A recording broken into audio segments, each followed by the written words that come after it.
Ladies and gentlemen, welcome back to Lucore Automotive. Well, obviously not Lucore Automotive. We're at Performance Research once again. Joe has fixed all of our problems with our big block Mopar. We think. Finally. We're going to light this thing back up and see what kind of numbers we get. Hopefully better than last time. No kidding.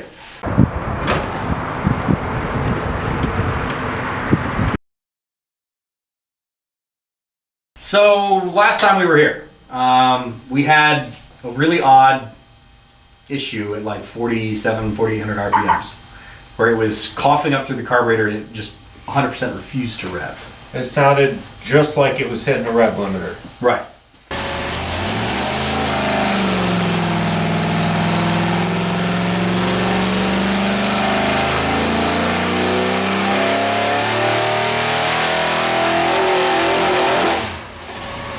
So we have video of you and I banging our heads against the walls and keyboards and everything else, trying to figure out exactly what it was. Was it the MSD box? Was it wiring? Was it whatever it was? You know, we have replaced, I guess, the distributor, the wires, the plugs. But then what we did is we rolled this motor off the dyno and we put another motor on that we knew was good, that would run the 7,000 RPM. And ran it, and it ran clean all the way to 7,000 RPM, just like it did the last time we dynoed it. So we knew nothing in the room was contributing to what was going on with the motor. So we knew there was something wrong with the motor at that point. We just didn't know what. We also had a horrible rear main seal leak, and when I took it out, it was defective. Cheap Engine Tech seal had it's a two-piece seal, and there's supposed to be a 90-degree on both halves, and one half had a 45 on it, and it put a pretty large hole right on both sides. You could clearly see it. We got pictures of it. Yeah, there's a picture of clearly, which will cause a pretty serious oil leak. Yeah. So that was frustrating. Yeah, you've done a lot of work since this last video went up. Yeah, so I was losing sleep over it, so I completely ripped the entire motor apart all the way down to the bare block and checked everything, and everything was fine. Put the whole motor back together again, but before I put the heads on, I went in with a grinder and I relieved that there's a really awful choke point in the intake runner. That's there for clearance for the push rod. Well, there's plenty of wall there and the cast iron that I was able to grind some of that out. So I actually opened up that section of the intake runner in the head by 200 thousandths on all of them, and then put the rest of the motor back together again. So this is engine build technically part 2. Yeah, we built it twice. Probably the fastest tear down and rebuild I've ever done. I'm sure.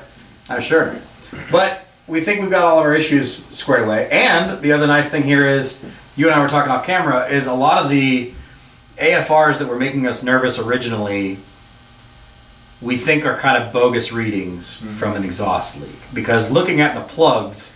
Well, these are not our company dyno headers. These are cheap. Right. We talked about this before, and we had to make them fit our room exhaust, and there's clear leaks all over the place. It gets most of the exhaust out of the room. It doesn't fume the room up or anything, but you can clearly hear a leak on both sides. And we're seeing a little bit lean numbers with carburetors that in the past have not acted that way. And we think that we're getting air into the exhaust, and it's making the O2 to possibly read higher than it should. So we basically have been looking at the plugs, and the plugs look excellent. So we're not really going to worry too much about what the data retrieval is telling us in terms of AFR. Which also means we can get back to doing the demon. So we get back to apples to apples to apples to apples. Right, exactly. Because everything has run this demon. So we'll be able to compare this thing And much we have more not touched this carburetor at all. Right. Which was weird originally when we put this on everything, and it always works Right. on everything. The 302 we put it on, and we put it on a 572. Right. So we are running it exactly how it was originally. So we are getting a very apples to apples. If you haven't seen this first part of this video before, please pause right now and watch that. The link somewhere up there. So you can understand just the level of annoying that we have dealt with over the past 2 weeks since this thing happened. It sounds fantastic, and it ran like a champ, and then it just didn't. Right. But I think we've got that all squared away now. So we also have some guests in the dyno cell today. We've got Eric Hargett from CIA Performance, who's hiding over here in the corner. You've seen him on all of our chassis dyno stuff we do over at CIA, which is oddly like a quarter mile down the road. It does make it nice when they're all close to us. You could throw a football from our parking lot and hit theirs. Well, at least Joe says he can. Yeah, I can throw it over a mountain too. So we also have Katrina Bell, 73 Charger chick, who wandered out of the dyno cell, so I can't get her in frame at the moment. But she is here as well, so be able to listen to the sweet, sweet Mopar music her new motor is going to make. So we'll talk about all the other things after we get this thing running, but let's get this thing fired up and make a poll and see what we got. Let's do it. Fire up. All right, hit your buttons. All ready?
How's it sound?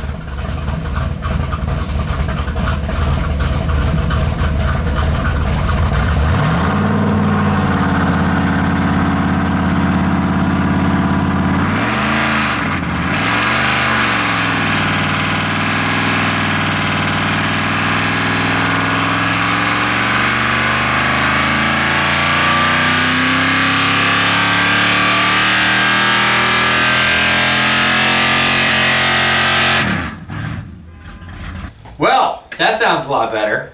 It doesn't do a little nasty little valve float issue. It doesn't do any kind of a carb kicky, spotty, any of that stuff issue. We picked up power. We ran better.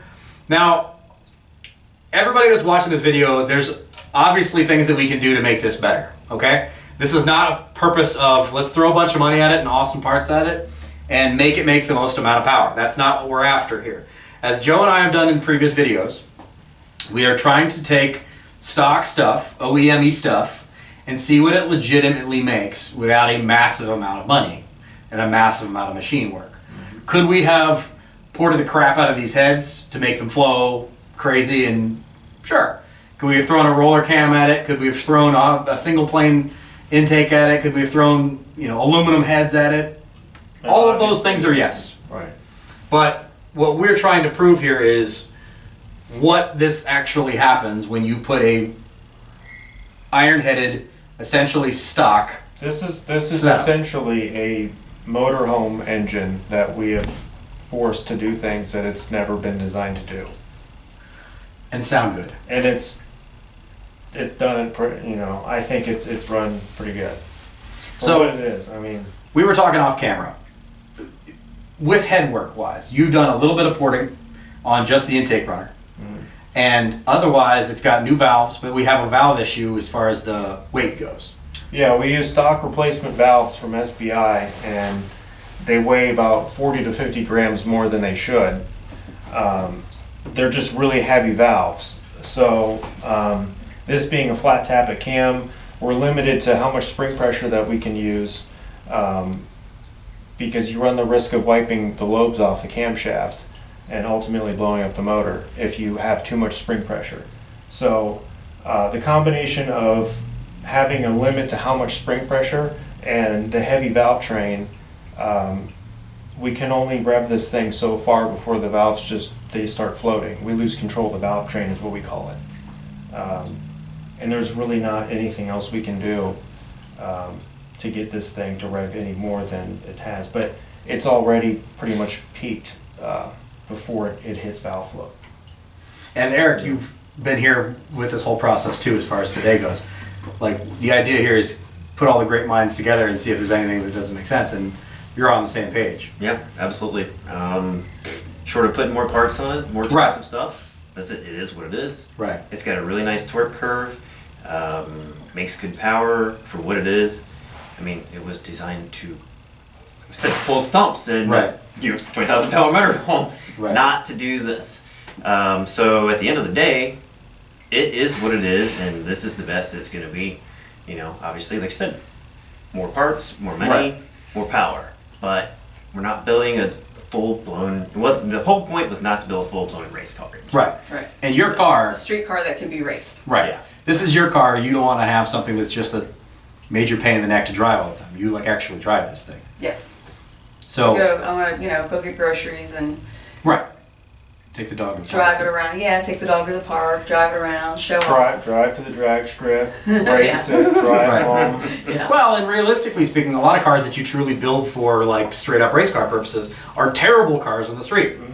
You know, And they have to be trailered. yeah, and that defeats the whole purpose. You want to be able to have a car that you can enjoy other than just a quarter mile at a time.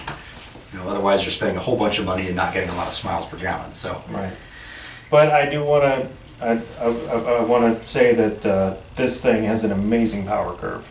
I mean, absolutely. the peak numbers might not be so impressive compared to the size of the motor, but the power curve and the torque curve is I think fantastic for a street car. I don't think you could ask for much better.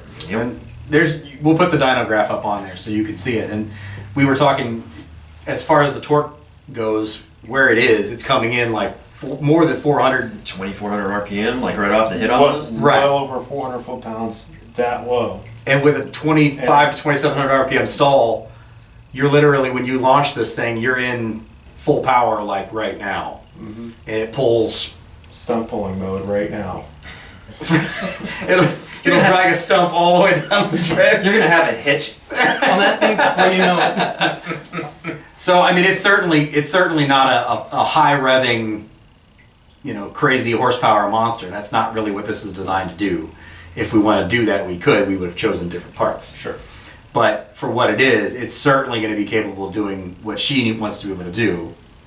You can go out and show off, sound good, look good, smoke some tires. Lots of burnouts. Lots of burnouts. Oh, it'll be a burnout machine. I am looking forward to doing some burnout practice once we get this thing in the car. I think there's I'm taking donations for tires. So just Yeah, Call there you me. go. There's a Patreon link for tires. Yeah, There you go. GoFundMe. Yeah. I'll be starting a GoFundMe for tires. Thanks. It's certainly going to have plenty of tire racing power, that's for sure. So now we got to get this thing off the dyno and figure out your paint situation, because you're going to make this thing pretty before it goes in the car. A little bit. So we ended up, final numbers were what, 420.4, and was it 470 3-ish, 4. Yeah. torque? So 400, That was today. Yesterday it made 422, but I mean, we're talking about yeah. 2-3 horsepower differences. So it made very nice power. It was basically right where you had said it was going to be horsepower wise. and just shy of where I said it was going to be torque-wise. Yeah. I said 480 foot-pounds of torque, and you said 420 horsepower. So I between said the two of us, 460 foot-pounds of torque. I said 420 horse and 460 foot-pounds. right? I mean, I was 450, 420 and 470 something.